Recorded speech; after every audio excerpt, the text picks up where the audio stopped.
The origin of the Grim Reaper is a tale as old as death itself, woven into the beliefs, fears, and myths of cultures around the world. For centuries, humans have personified death, giving it a shape and face as a means of confronting the inevitable and perhaps understanding it.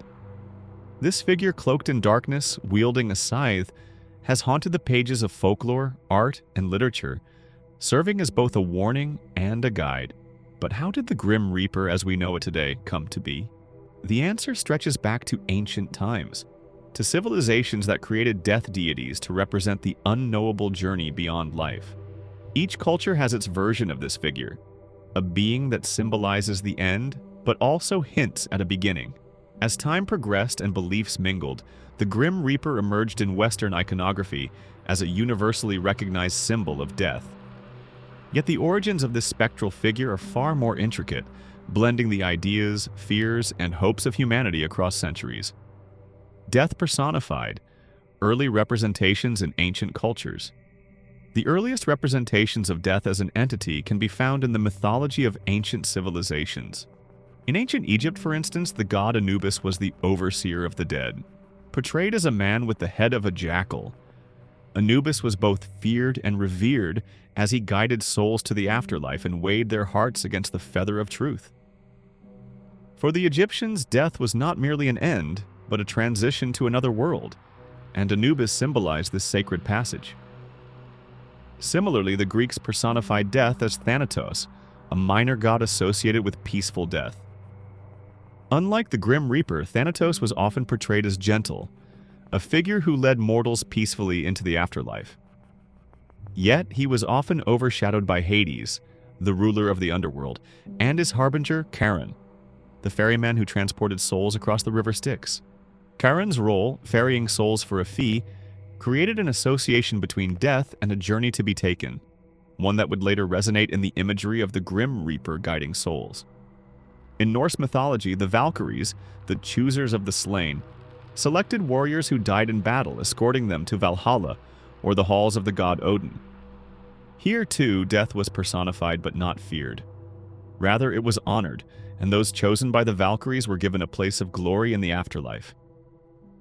These myths and gods of death across ancient cultures conveyed the complexity of the concept. Death was not simply an end but a beginning, sometimes serene, sometimes ominous. In Hebrew scriptures, Maweth, or Mavet, sometimes represents death as a personified force, occasionally seen as a devil or an angel of death. This concept appears in various books like Habakkuk and Job, where Maweth is cast as a powerful being associated with endings, and even as a deity capable of enacting God's punishments, particularly in Hosea and Jeremiah. Additionally, a class of angels known as the Memitim, derived from the Hebrew word mimitim, meaning executioners or destroyers, are charged with delivering death to those no longer under the protection of their guardian angels. According to Midrash, an ancient Jewish commentary on Scripture, God created the angel of death on the first day of creation, granting him authority over all humanity except Moses, who was protected by the law.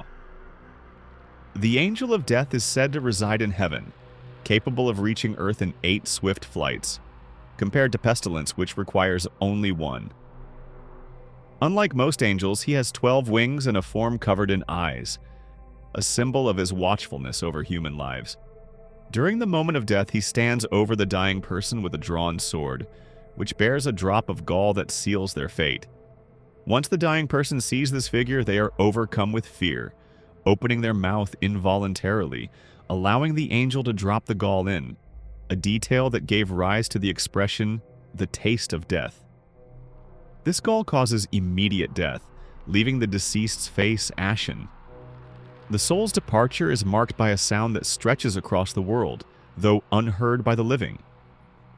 The angel of death's sword is mentioned in several scriptures, often appearing as a warrior's weapon used to slay mortals. For example, the Book of 1 Chronicles and the Book of Enoch describe this sword as a mark of divine retribution. In some teachings, it's said that on their day of death, humans fall before the angel of death like a beast before the butcher. Rabbi Samuel, an early scholar, recorded that the angel of death refrains from tearing off human necks like slaughtered beasts, respecting the honor due to humankind. Over time, the sword in these stories evolved into other forms, sometimes a knife, other times a strangling cord. In one story, Moses expresses fear over the angel of death's cord, associating it with a strangling punishment. Of the 4 primary methods of execution in Jewish tradition, 3, burning, beheading, and strangulation, are associated with the angel of death's work, each reserved for specific sins as divinely ordained punishments. The angel of death also possesses a special cloak, sometimes called an idra. This cloak may be part of his disguise or arsenal, helping him approach his targets. Stories in the Midrash depict him as able to take on any form that best suits his purpose. For instance, he might appear as a poor beggar to a scholar, asking for tzedakah, charity, giving the scholar an opportunity to show mercy before meeting his end. Jewish texts also associate the angel of death with pestilence and disease. When illness spreads through a town, the angel of death is said to walk in the middle of the streets, which is why people were advised to walk along the edges during times of plague.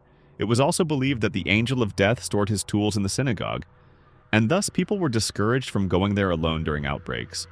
When dogs howl, it is said that the angel of death has entered the city, but if they play, then the prophet Elijah, who brings good tidings, is present. In Jewish daily prayers, the Satan HaMashit, translated as the Destroyer, is another reference to the angel of death. According to the Midrash Meyas Torah, there are 6 angels of death, each with their own dominion: Gabriel over kings, Kapsiel over young people, Mashbir over animals, Mashhit over children, and Af and Hema over humans and animals alike. Each angel of death serves a specific role in maintaining the balance between life and death as directed by divine command. The Middle Ages, Black Plague and the rise of the grim figure. The image of death as we know it today, a cloaked skeletal figure wielding a scythe, began to crystallize during the Middle Ages in Europe. This period was marked by widespread fear and paranoia, fueled by famines, wars, and above all, the Black Death. The bubonic plague, which swept through Europe in the 14th century, claimed the lives of an estimated 25 million people, about 1/3 of the continent's population. With death so pervasive, people sought explanations, often turning to religion and superstition to make sense of the chaos. The plague created a fertile ground for the personification of death, and visual art of the time began to reflect the horror that people were living through. Skeletons became a prominent symbol of death, as bodies piled up faster than they could be buried. The skeletal figure robed in a dark cloak became a representation of the omnipresent threat, a haunting reminder that death was indiscriminate and ever-looming. The scythe, a tool used in farming to harvest crops, symbolized the harvest of souls. This imagery became especially poignant, as it portrayed death as a natural reaper who mowed down humans like wheat, indifferent to status or wealth. The symbolism resonated deeply, reminding people that in death, all were equal, all were bound for the same unknown journey. This period also saw the rise of danse macabre, or the dance of death, an artistic and literary genre depicting death as a skeleton, leading people from all walks of life, kings, popes, peasants, and children, in a final dance toward their graves. The dance of death illustrated the universality of death, emphasizing that no one could escape its reach. This theme only added to the Grim Reaper's growing role as a guide for the dead, a figure who ushered souls from the mortal world. The Grim Reaper in Renaissance art and literature. The Grim Reaper continued to evolve in the Renaissance, an era marked by a resurgence of interest in classical philosophy, art, and the human condition. During this time, artists like Hans Holbein the Younger expanded upon the dance of death with vivid woodcut illustrations that portrayed skeletons and the Grim Reaper engaging with people from all social ranks. This era's fascination with death was partly a response to the fragility of life in a world plagued by disease, war, and uncertainty. The Renaissance also saw the Grim Reaper enter literature, appearing in poems, plays, and religious texts as a reminder of mortality. One of the era's most famous literary works, the Divine Comedy by Dante Alighieri, was a deep exploration of life, death, and the afterlife, even if the Grim Reaper itself was not present. The journey through hell, purgatory, and paradise was overseen by guides like Virgil and Beatrice, reflecting the theme of death as a journey, with guides leading the way.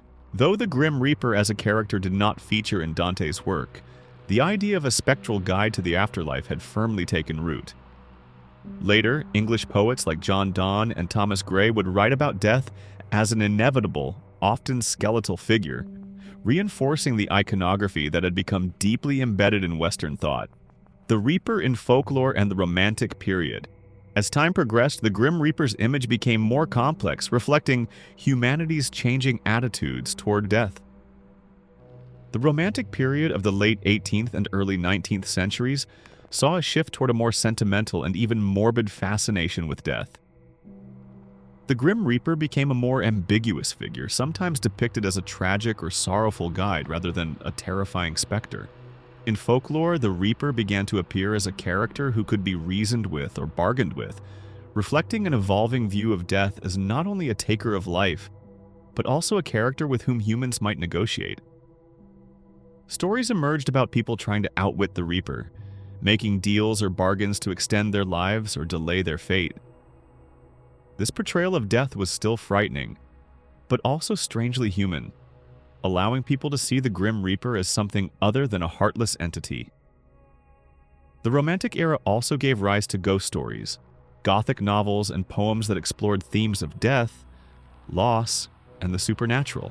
In many of these stories, the Grim Reaper appeared as a dark figure hovering at the edges of life, waiting for the moment to claim his due. The Reaper's image became firmly entrenched in Western culture, solidified in art, literature, and eventually popular culture. The Grim Reaper in modern times. Today, the Grim Reaper is an iconic symbol, appearing in everything from movies and television to Halloween decorations. This figure has transcended its historical roots to become a symbol that is both universal and adaptable. In popular culture, the Reaper often appears as a hooded skeleton with a scythe, waiting to harvest souls when their time is up.